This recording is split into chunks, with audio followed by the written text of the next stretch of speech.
Hola Enrique, muy Hola buenas. Íñigo, ¿qué tal? Bueno, aquí estamos para una nueva charla sobre FEI, fisioterapia energética integrativa. En este caso vamos a hablar del elemento del movimiento, como a ti te gusta decir y como es correcto decir, el elemento metal. ¿Sí? Haz un overview sobre el elemento metal, por favor. Vale, el elemento metal es el que está relacionado en principio con víscera y órgano, con pulmón e intestino grueso y es el elemento que corresponde a la estación del otoño. Es decir, después del verano y del fin del verano llega el otoño, empiezan a caerse las hojas, es una época que se vincula con, bueno, con la pureza del ambiente, con la rectitud y la época de transición hacia el invierno. ¿Con qué tiene vinculación el movimiento metal? Pues, por ejemplo, en los sabores tiene vinculación con el picante. Eh, es una época eso de madurez, de seguridad. ¿Cuál es la emoción que perturba este movimiento metal cuando es en exceso? La tristeza y la melancolía. Todos los problemas crónicos de bajo estado de ánimo, de reverberación de estados negativos, tienen que ver, en principio, con el movimiento metal. Una cosa muy curiosa, muy importante, del mismo modo en que el movimiento agua y el movimiento fuego de alguna manera tienen un eje yin-yang, el yin relacionado con el agua y el yang con el fuego, existe también otro eje de unión entre el movimiento madera y el movimiento metal. ¿En qué sentido? Y esto es muy interesante. Cuando tenemos una situación contraria en nuestra vida, un problema, en principio tenemos dos posibles respuestas. Una, eh, el enfado y el ir contra ese acontecimiento negativo y poner toda la energía en intentar solucionarlo, pero además con una energía ascendente y que viene mediada por la ira, o la aceptación con tristeza, el bueno, ya esto no lo puedo superar, no puedo hacer nada, tengo una actitud pasiva y eso es la actitud negativa, digamos, del movimiento metal. Entonces, el ser frente a un problema más activo y desarrollar ira es un extremo y el otro extremo sería el ser pasivo, no lo puedo solucionar y me deprimo o estoy muy triste ante esa aceptación de ese acontecimiento. Entonces es otro, digamos, tiene esa vinculación con el movimiento madera. De hecho, la madera, o sea, la esfera de hígado, de alguna manera tiene también mucho que ver, o sea, el movimiento metal controla al movimiento madera. Entonces, cuando la madera tiene mucha intensidad, también tenemos que tonificar el movimiento metal. Pero bueno, eso ya es hablar de interrelaciones. No, incluso la tipología del movimiento metal físicamente se asocia como si fuera a Don Quijote. Son sujetos muy delgados, con una caja torácica limitada, más bien de tipo asténico, con un poquito de cifosis. Ese es un poco el arquetipo físico del elemento metal. Ujú. Esas son un poco las características principales. Yo, fíjate, esto me trae una cosa, ¿no? Unas elucubraciones que yo he hecho muchas veces. ¿Sabes quién es Lucky Luke? Sí. Bien, Lucky Luke es un melancólico empedernido. De hecho, Uh-huh. de hecho, Lucky Luke termina todos los episodios caminando hacia el sol poniente. Es como Sí. para que el día no se termine, tratando de alargar la plenitud, aquel verano, aquella plenitud que fue, ¿no? Sí, y Luke tiene precisamente esa estructura corporal asténica con un cuerpo que se cae, Sí, con las cejas caídas hacia los lados, el cigarro así caído, ¿no? Lucky sí, sí, Luke sí, sí. es precisamente un gran melancólico. Seguro que Lucky Luke tenía problemas de pulmón, Sí, intestino grueso, sí, ¿verdad? debía ser de ese. Sí, porque además su constitución física también es un sujeto delgado. Sí, sí, parece que tiene mucho sentido el paralelismo que estás haciendo. Sí, sí, totalmente. Sí, Y bueno, sí. funcionalmente el movimiento metal, al ser pulmón, intestino grueso, tiene que ver con esas esferas funcionales. Todo lo que esté relacionado con la esfera respiratoria y lo que sea la parte de eliminación de intestino grueso están relacionados con el movimiento metal. De tal manera que todo lo que son gripes, resfriados, sinusitis, la colitis ulcerosa, todo ese tipo de patologías tienen que ser tratadas desde el punto de vista de la medicina tradicional china con el metal. Es, Para los chinos el pulmón es como digamos, el ministro, es el que gobierna de alguna manera el chi. Y para ellos está muy vinculado también al corazón, porque los chinos establecen como 3 cavidades, que son el yao superior, el yao medio y el yao inferior. Y este yao superior es el tórax, y ahí tenemos el corazón y los pulmones. Entonces, tanto en la creación del chi como de la sangre, tienen también mucha vinculación el pulmón con el corazón. De alguna manera, bueno, pues ya como tantas veces estamos viendo a través de estas charlas, para la medicina tradicional china todo está interrelacionado, es muy difícil aislar un solo factor, una sola enfermedad y hacer una sola correlación, sino que, bueno, al final, pues, por ejemplo, para la creación del chi, pues todas las vísceras contribuyen a su manera, de tal manera que una sola funcione mal ya va a tener una repercusión global en el organismo. La energía del pulmón es lo que los chinos hablan del wei chi, es como la defensa externa del organismo. Es decir, cuando un factor climático afecta al cuerpo, el frío, el viento, el calor, lo que primero se va a ver afectado es el pulmón, y lo que vamos a tener es o problemas de estornudos, tos, sinusitis, es decir, manifestaciones en el movimiento metal. Es la energía más externa, digamos, del organismo. tengo recuerdo, la noción, ¿Mm? sobre todo por un hecho que te voy a contar, de que la piel se relaciona con el pulmón, ¿no? Es como que de alguna forma, ¿no? La piel se prolonga y al final el pulmón no deja de ser una piel. O sea, es algo que tenemos en contacto con el exterior, igual que la piel, ¿sí? Aunque esté dentro del cuerpo, pero está completamente en contacto con el exterior, ¿no? Y recuerdo que mi profesor de medicina natural solía decir, y yo en aquel entonces no lo entendía muy bien, pero con esto se entiende mucho mejor, que a un niño con un problema de dermatitis que le daban un corticoide, ¿sí? Lo que estaban haciendo es generarle un problema de pulmón. Y que si tenía un problema de bronquiolitis, no sé qué, y le daban un corticoide, lo terminaba sacando por la piel, ¿no? Como que piel y pulmón están son canales. Sí, sí, sí. La vinculación de la piel con el movimiento metal es muy, muy clara y se establece así en la medicina china. Y efectivamente, en el fondo, el pulmón lo que hace es, los chinos dicen, abrir y cerrar los poros. De alguna manera también respiramos a través de la piel. Entonces, esa respiración, ese intercambio con el chi, digamos, tiene que ver tanto con la piel como con el pulmón. Efectivamente, está totalmente vinculado.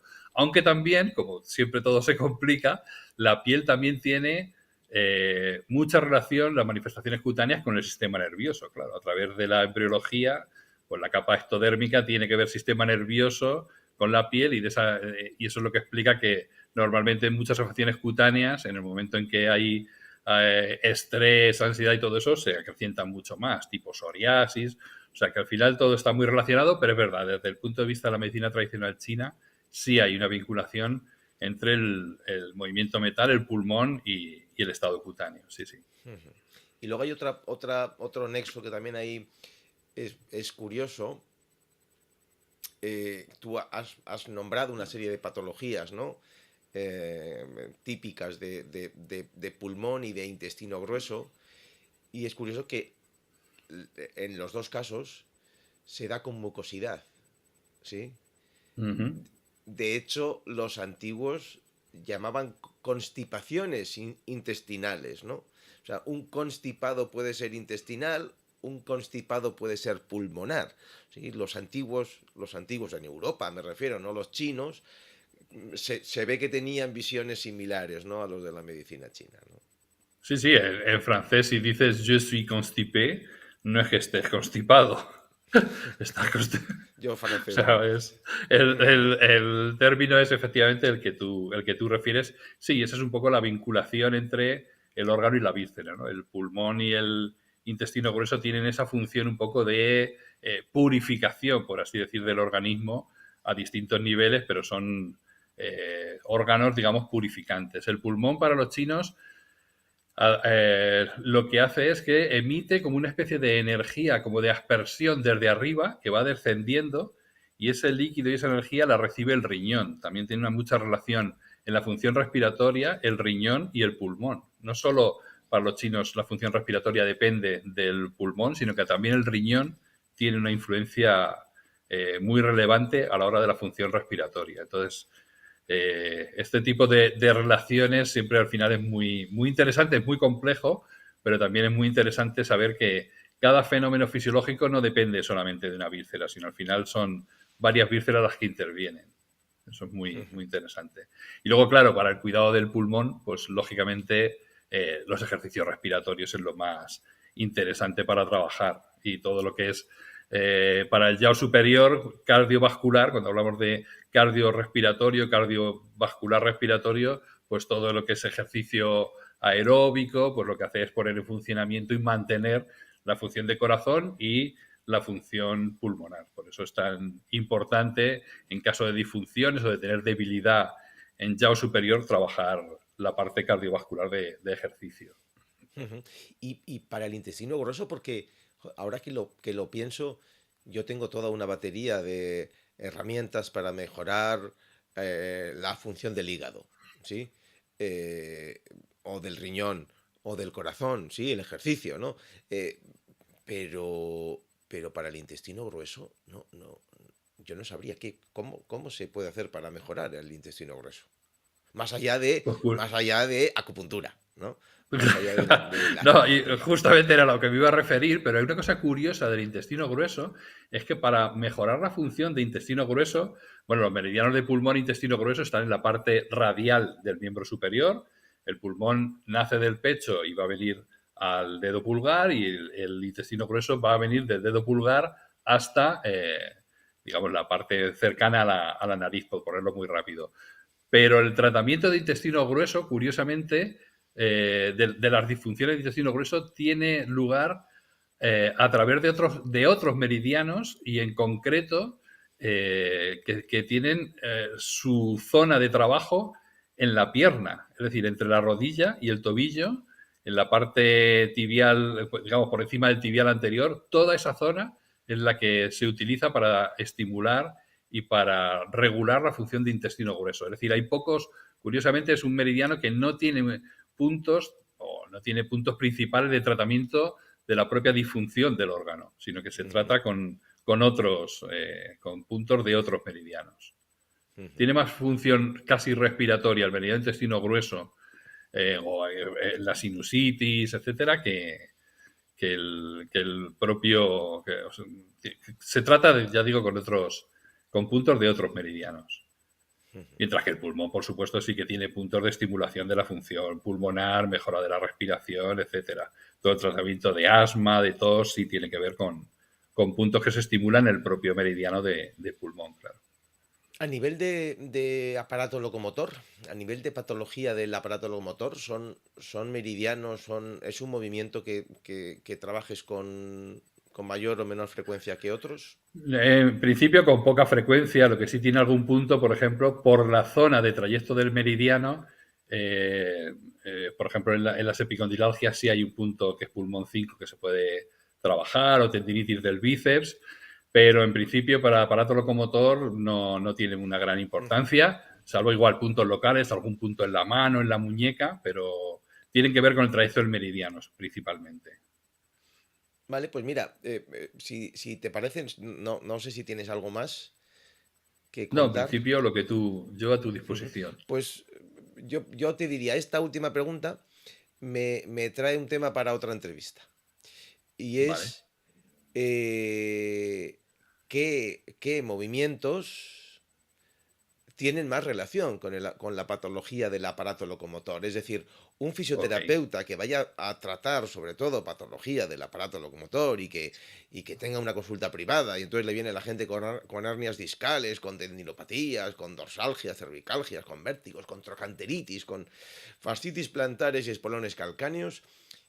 Si ya adelantas ahora que el movimiento metal, pulmón, intestino grueso no será uno de los predilectos a la hora de abordar estas patologías, cuáles son y desarrollar esa temática, si te Hombre, parece. en principio, de manera específica, la vinculación de la medicina china con el aparato locomotor, y sobre todo con las cadenas musculares, son los meridianos tendinomusculares. Hay unos meridianos que son muy poco conocidos, que son zonas de influencia tendinomuscular. Y en ese sentido, ese trabajo, digamos, topográfico a partir de las zonas de cada uno de los meridianos sí tiene una vinculación con el aparato locomotor, genéricamente. Y luego, por supuesto, luego siempre hay puntos, pues eso, si hay una fascitis plantar, pues desde el punto de vista de la ubicación de los meridianos, pues siempre hay puntos que se pueden estimular a partir de esa zona. Y luego ya, por supuesto, hay una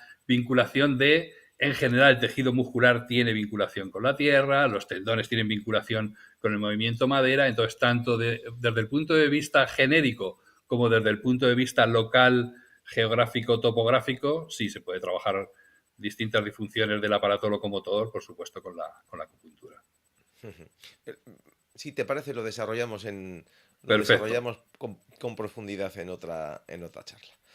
Muy bien, Perfecto, Enrique, muy bien. pues ha sido un placer como siempre. Nos vemos en la próxima. Perfecto, nos Chao. vemos. Hasta luego. Chao.